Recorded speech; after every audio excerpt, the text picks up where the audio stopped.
San Mateo capítulo 9, verso 9 dice: pasando Jesús de allí, vio a un hombre llamado Mateo, que estaba sentado al banco de los tributos públicos, y le dijo: sígueme. Y se levantó y le siguió. Hoy titulamos Siguiendo a Jesús de verdad.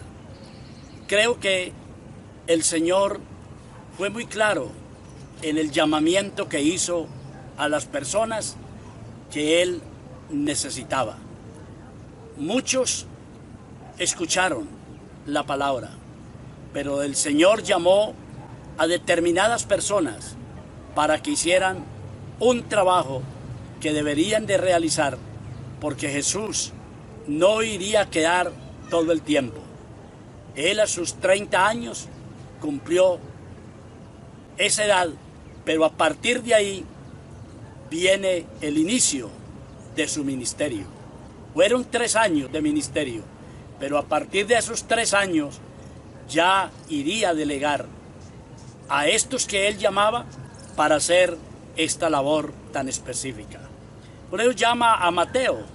Mateo estaba sentado en el banco de los tributos, cobrando impuestos. Pienso que no sería muy bueno, porque se dice que el que cobra impuestos no es de buena categoría, es una mala calaña, porque el que cobra impuestos, otros dicen que es ladrón.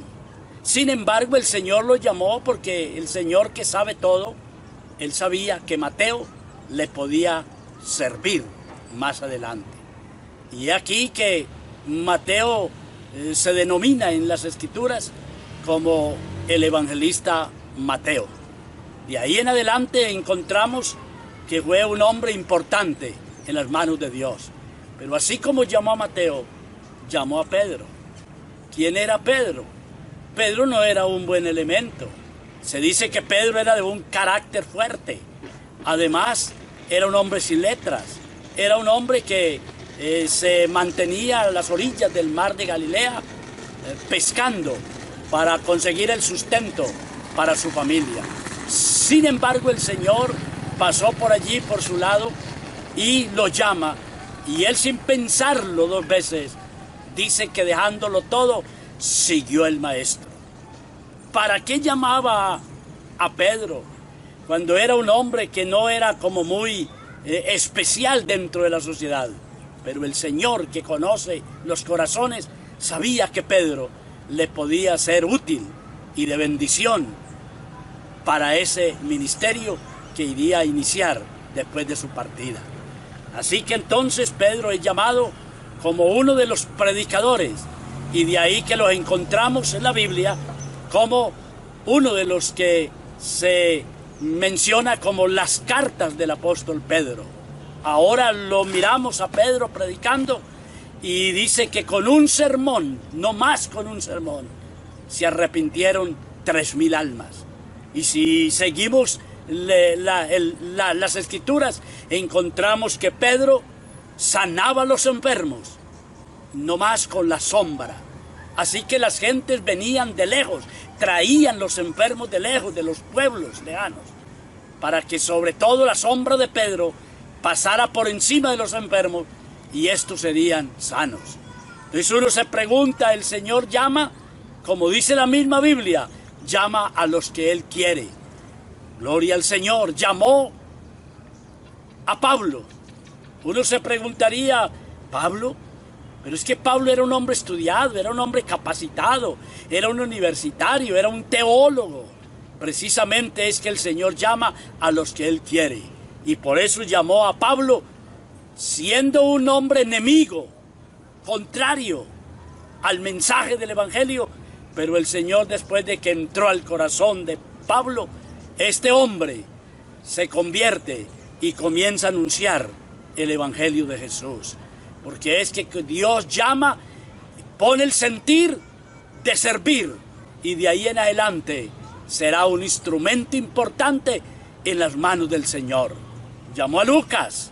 Lucas era un médico, un hombre que especializado en la rama de la medicina, pero el Señor lo llama y de ahí en adelante dice la Escritura que llegó a ser el evangelista Lucas. Así que entonces el llamado de Dios hay que aceptarlo, hay que recibirlo y hay que respetarlo, porque Dios es el que llama, y cuando Dios llama, Él no se equivoca. Él tiene todo bien escogido, bien como ha de ser las cosas, para que las cosas se hagan, ojalá siempre pensando en la voluntad del Todopoderoso. Yo le diría a usted que me escucha, quisiera ser llamado por el Señor. Unos han sido llamados para salvación, pero otros han sido llamados para salvación y para servir. Unos son predicadores, otros son cantantes, otros son evangelistas, y así sucesivamente. Pero Dios es el que llama, así que si hoy alguien quiere ser llamado por el Señor, espere en la voluntad de Dios y Dios hará lo demás. Solamente necesitamos es que el Señor Jesús nos mire y Él mismo nos califique para qué puedo servir, qué puedo hacer. Y cuando yo me pongo en las manos del Señor, Dios me ayudará a salir adelante. ¿Está hoy en las manos de Dios? ¿Quiere estar en las manos de Dios? Hoy mismo lo puede aceptar y hoy mismo puede ser uno de esos utilizados para grandes cosas dentro del camino del Señor.